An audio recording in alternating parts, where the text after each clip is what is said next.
সুখী সমৃদ্ধ লাইফের আরেকটা হ্যাকস হচ্ছে টু ফরগিভ আদার্স, অন্যকে ক্ষমা করা।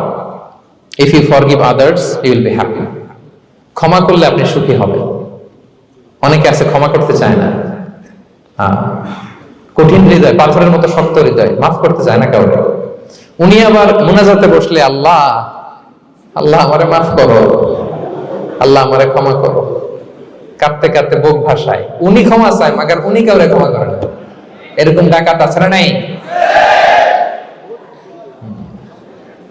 চিন্তা করছেন? উনি ক্ষমা চায় আল্লাহর কাছে, কিন্তু উনি ক্ষমা করে না। প্রিয় ভাইরা, ক্ষমা করুন। যে ক্ষমা করে সে ক্ষমা পায়।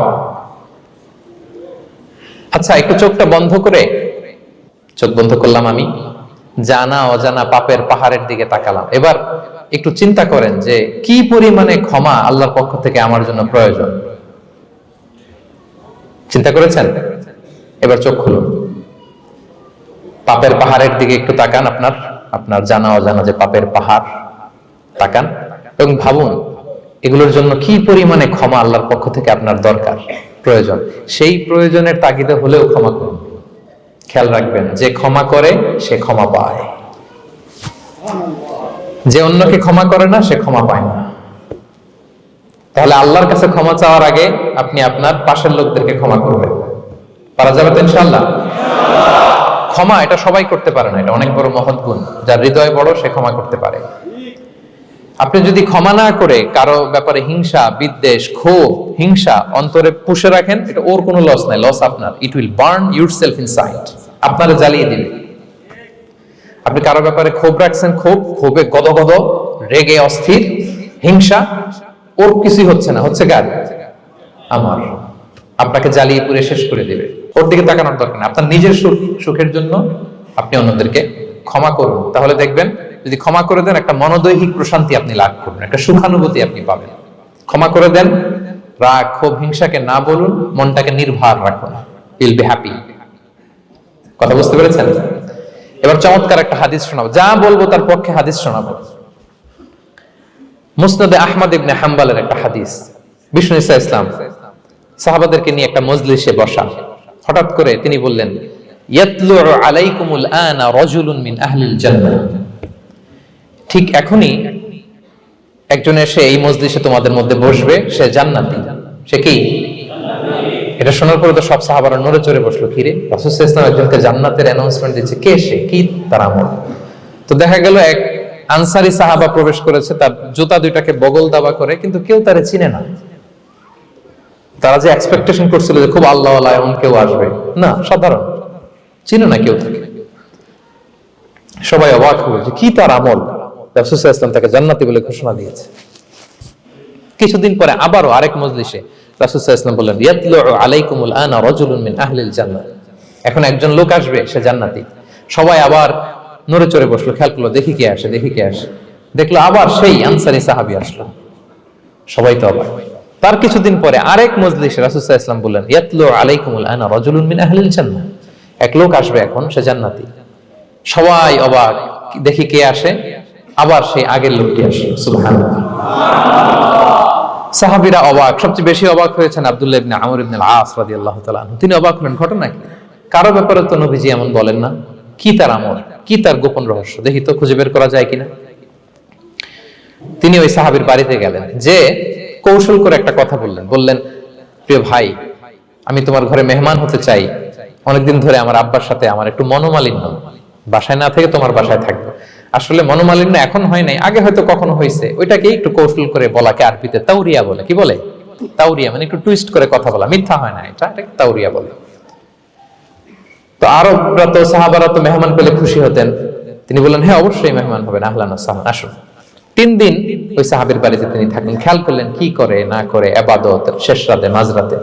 কিন্তু তিনি হতাশ, অনেক খেয়াল করার পরে হতাশ। না, যেই আশা নিয়ে আসছি এরকম কিছুই দেখা যাচ্ছে না।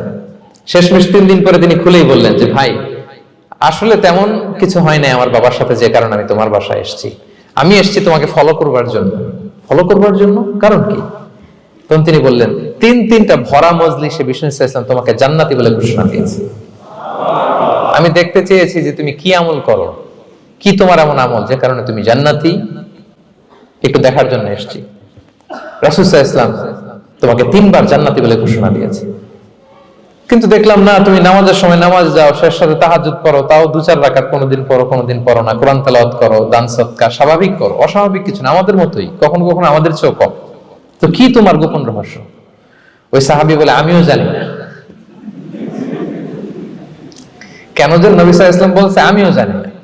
তবে তবে তবে একটা ব্যাপার আমি মনে করি হয়তো এটা আল্লাহর কাছে পছন্দনীয় হতে পারে। এইবার তো আব্দুল্লাহ বলে ওই তবেটা কি বলবে? সেটা কি? একটা আমল তুমি করো, এটা হয়তো আল্লাহর ভালো লাগতে পারে, সেটা কি আমাকে বলো।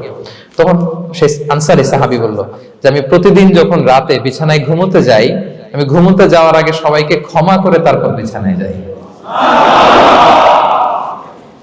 আমি কারো ব্যাপারে আমার অন্তরে, আমার হৃদয়ে কোনো হিংসা, বিদ্বেষ, ক্ষোভ, রাগ পেলে পুষে রাখি না। আমি ওই দিনেরটা ওই দিন মিটাই ফেলি। আল্লাহরে বলি, আল্লাহ আজকে আমার যে কষ্ট দিয়েছে, জুলুম করেছে, যার সাথে আমার মনোমালিন্য হয়েছে, কারো ব্যাপারে কোনো কমপ্লেইন, অভিযোগ, রাগ, ক্ষোভ কিংবা হিংসা আমার হৃদয়ে নাই। আল্লাহ আমি সবাইরে মাফ করে দিলাম। এইটা বলে আমি বিছানায় ঘুমাতে যাই। আল্লাহু আকবার। আব্দুল্লাহ ইবনে আমর ইবনে আল আস বলেন, হাদা হুয়া, আরে এটাই তো সেটা যেটা তুমি ছোট আমল মনে করেছো, এটা এত সহজ নয়। আমরা অনেকেই হয়তো এটা পারি না, তুমি পেরেছো। এজন্যই আল্লাহ তাআলা তোমার মর্যাদা বাড়িয়ে দিয়েছে। পড়েন সুবহানাল্লাহ।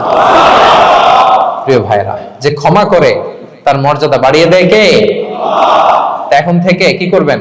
অন্তরে ক্ষমা, রাগ, ক্ষোভ এগুলো পুষে রাখবেন। কি করবেন? পারবেন? আমরা এখন থেকে ঘুমোতে যাওয়ার আগে ক্ষমা করে দিব। আপনি যদি ক্ষমা করতে পারেন, অনেকে পারে না, না পারলে সে কষ্ট পায়, তার মধ্যে কষ্ট কাজ করে। আপনি যদি কষ্টটাকে হালকা করতে চান, আপনি ক্ষমা করে দিবেন। রাসূল সাল্লাল্লাহু আলাইহি ওয়াসাল্লাম মক্কা বিজয়ের পরে সাধারণ ক্ষমার ঘোষণা দিলেন। 3-4 জনকে তিনি এক্সিকিউশন করলেন, শাস্তি দিলেন। তারপরে তিনি সাধারণ ক্ষমা, যে তাকে মেরেছে, বাড়ি হারা করেছে, ঘর হারা করেছে, নামাজ পড়ার সময় ওটার নারী ভুঁড়ি চাপিয়ে দিয়েছে, ফাঁস লাগিয়েছে গলায়, সবাইকে গণ ক্ষমা। তিনি বলেছেন, লা তাসরিবা আলাইকুমুল ইয়াউম ইযহাবু ফাআনতুমুত তুলাকা, যে কোনো প্রতিশোধ নাই, সবাইকে আমি ক্ষমা করে দিলাম। তাহলে যদি আপনি হ্যাপি থাকতে চান, আপনি যদি মনোদৈহিক প্রশান্তি চান, ঘুমোতে যাওয়ার আগে আমরা কারো ব্যাপারে রাগ, ক্ষোভ, হিংসা রাখবো না। হিংসা এমন ভয়ঙ্কর, এটা আপনারা জ্বালায় ফেলবে ভিতর থেকে। It will burn yourself inside. তাহলে আমরা ক্ষমা করব। কি করব? তাহলে আমরা হ্যাপি হব।